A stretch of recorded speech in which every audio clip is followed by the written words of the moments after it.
प्यारे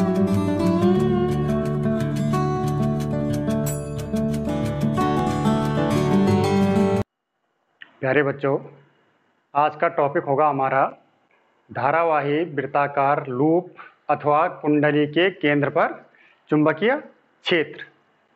इससे पहले की वीडियोज़ में हमने आपको बताया था कि किसी भी धारावाही चालक के चारों ओर एक चुंबकीय क्षेत्र उत्पन्न हो जाता है और उस चुंबकीय क्षेत्र का मान बायो-सेवर्ट के नियम की सहायता से हमने निकाला था। तो आप लोगों ने जिन्होंने अभी तक चैनल सब्सक्राइब नहीं किया तो आप चैनल सब्सक्राइब कर लें ताकि आपके पास पिछली वीडियो आ जाएं और आप आसानी से आज का टॉपिक भी समझ सकें। तो जैसे कि बायो-सेवर्ट लॉ में ये बताया गया था कि कोई भी धारावाही चालक है, इसमें धारा बह रही है तो इसके चारों ओर एक चुंबकीय क्षेत्र उत्पन्न हो जाता है। जैसे इस बिंदु पर चुंबकीय क्षेत्र उत्पन्न हो जाता है या इस पे हो जाता है, उसकी दिशा भी हमने फाइंड की थी। तो यहाँ पर अब हमारे पास इस प्रकार का चालक नहीं है, हमारे पास वृत्ताकार लूप है। ये लूप बना दिया हमने, मतलब तार है, चालक तो है ही लेकिन उसको घुमा करके हमने एक वृत्ताकार कुंडली बना दी है। धारा उसमें बह रही है, जैसे मैंने यहाँ पे डिस्प्ले हो रहा है बोर्ड पे, ये बना रखा है, इसमें धारा ये बह रही है। इस प्रकार से धारा बह रही है, माना इधर के लिए धारा बह रही है, यहाँ से धारा इंटर की और इस प्रकार से ये धारा बह रही है ये वृत्ताकार लूप में। ठीक है, तो वृत्ताकार रूप में वृत्ताकार कुंडली में इस प्रकार से धारा बह रही है। तो इस धारावाही चालक बन गया, ये वृत्ताकार लूप बन गई। इसके केंद्र पर चुंबकीय क्षेत्र हमने फाइंड आउट करना है।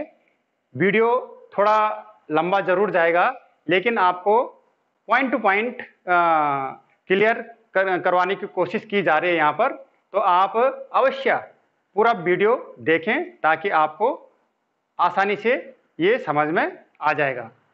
ठीक है, तो इस प्रकार से इसके केंद्र है, माना ये ओ ये केंद्र है।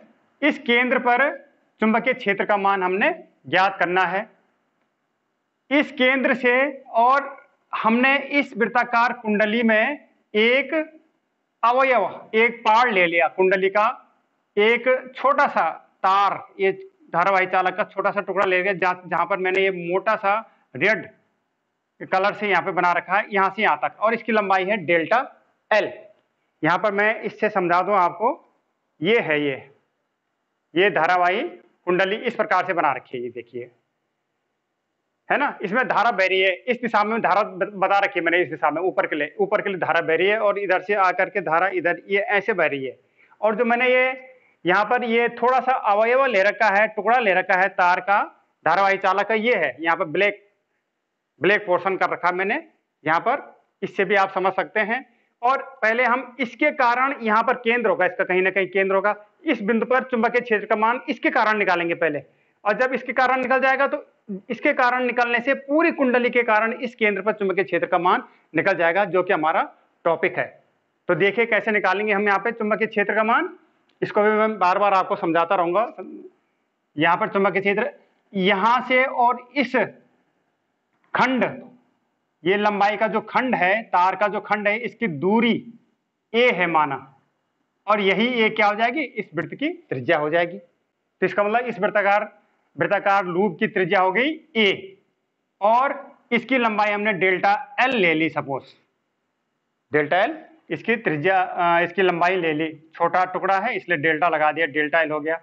तो बायो-सेवर्ट के नियम से इतने अवयवों के कारण इस बिंदु पर चुंबकीय क्षेत्र का मान delta B is equal to mu 0/4 pi I delta L sine theta upon a square. ये ए यहां से यहां तक की दूरी का स्क्वायर, हमने यहाँ पे ए ले रखा है तो ए दूरी का स्क्वायर। अब यहां पर देखिए, since theta is equal to 90 क्यों होता है थीटा, यहाँ पे देखिए, वृत्त के किसी भी बिंदु से केंद्र पर खींची गई जो त्रिज्या होती है, वो त्रिज्या जरूर इस बिंदु पर 90 डिग्री का कोण बनाती है, ये निश्चित है। ये इसका मतलब ये 90 डिग्री का कोण बन रहा होगा। अगर मैं यहाँ पे लूंगा थोड़ा सा ये अवयव यहाँ पे लूंगा, यहाँ से अगर केंद्र यहाँ मिलाऊंगा तो ये भी 90 डिग्री का बनेगा।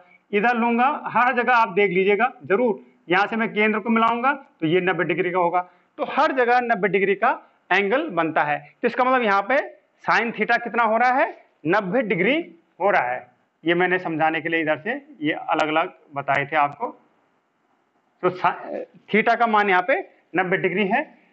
तो delta B is equal to mu 0 upon 4 pi I delta L, और साइन 90, चलो मैं लिख देता हूँ यहाँ पे साइन 90 बटे ए स्क्वायर, और delta B is equal to mu 0 upon 4 pi I delta L, sine 90 एक हो गया बटे ए स्क्वायर।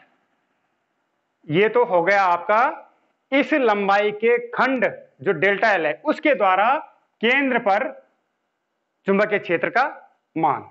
ठीक है, अब हमें तो पूरी कुंडली के द्वारा, जो वृत्ताकार कुंडली है, धारावाही कुंडली है, इसके द्वारा केंद्र पर चुंबकीय क्षेत्र का मान फाइंड आउट करना है।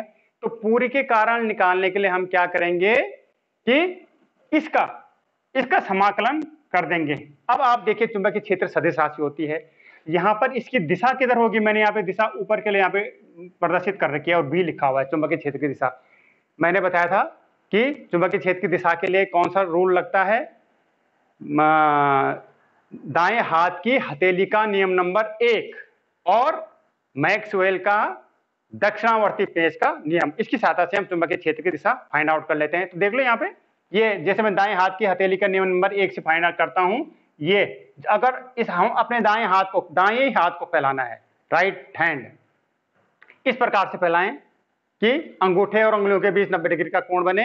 तो अगर ये अंगूठा चालक में बहने वाली धारा की दिशा को प्रदर्शित करता है, तो और ये उंगलियां उस बिंदु को इंगित करती हैं, निर्देशित करती हैं जहां पे चुंबकीय क्षेत्र का मान निकालना है, तो हथेली जिधर हथेली से धक्का देने वाली जो स्थिति होगी, दिशा होगी, वो चुंबकीय क्षेत्र की दिशा होगी। तो जैसे यहाँ पे है, ये है, ये अंगूठा ये आई की दिशा प्रदर्शित कर रहा है, ये उंगलियां इस बिंदु को बता रही हैं, केंद्र को बता रही है कि यहाँ पे चुंबकीय क्षेत्र निकालना है।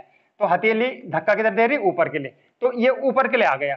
ये बल जो मैंने ऊपर दिखा रखा है ना, ये बल ये है, ये इस प्रकार से ये बल ऐसा हो गया, ये इस पर, या ऐसा है तो ऐसे हो गया बल ऊपर के लिए, ये बी।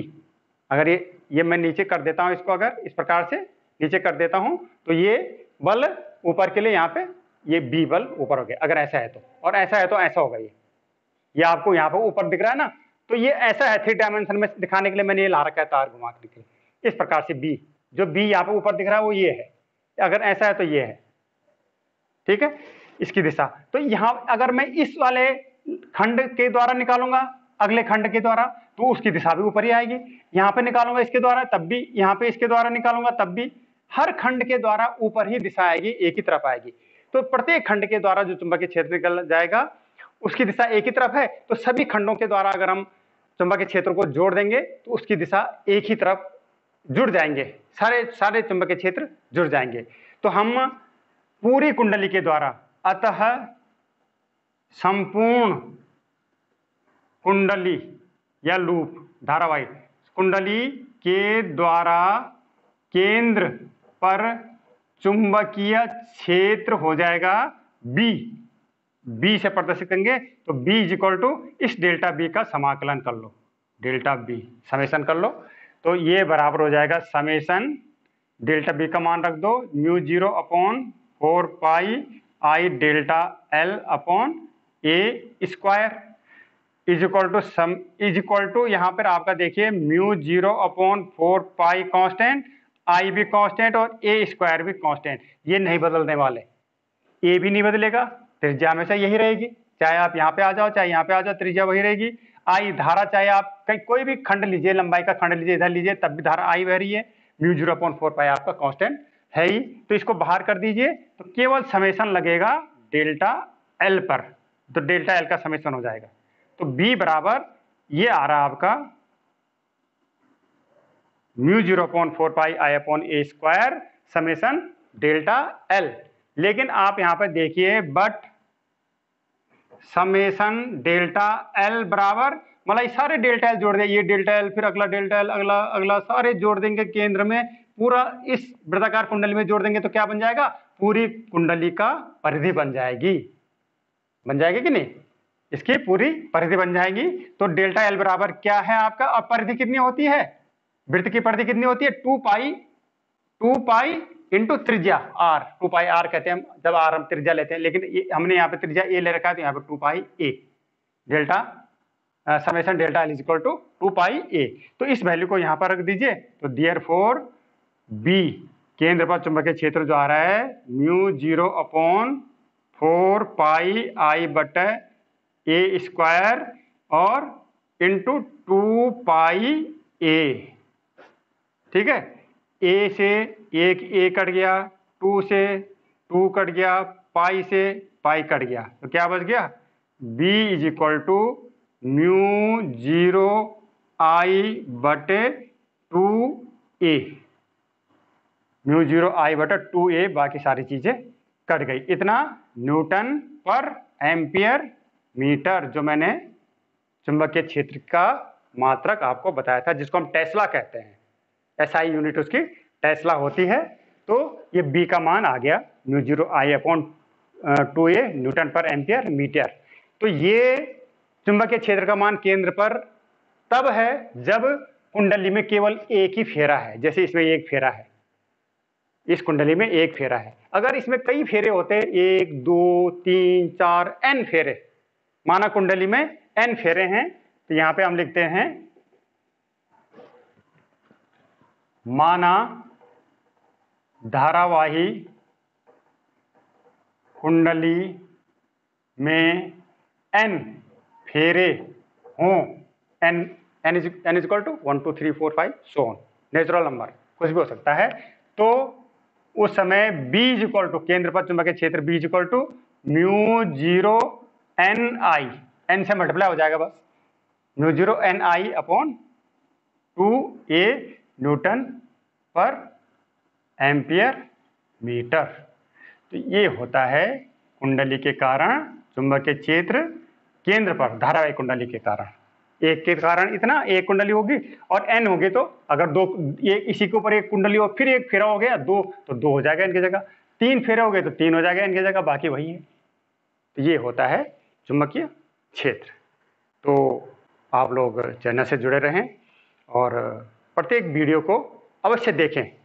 वीडियो जरूर लंबी जा रही होगी मुझे पता है, लेकिन आप पेशेंस रखकर धैर्य धारण करके वीडियो को अवश्य ही देखें। इससे आपका बोर्ड परीक्षाओं के लिए और अन्य कंपटीशन एग्जाम्स के लिए भी अच्छी तैयारी हो सकती है। धन्यवाद।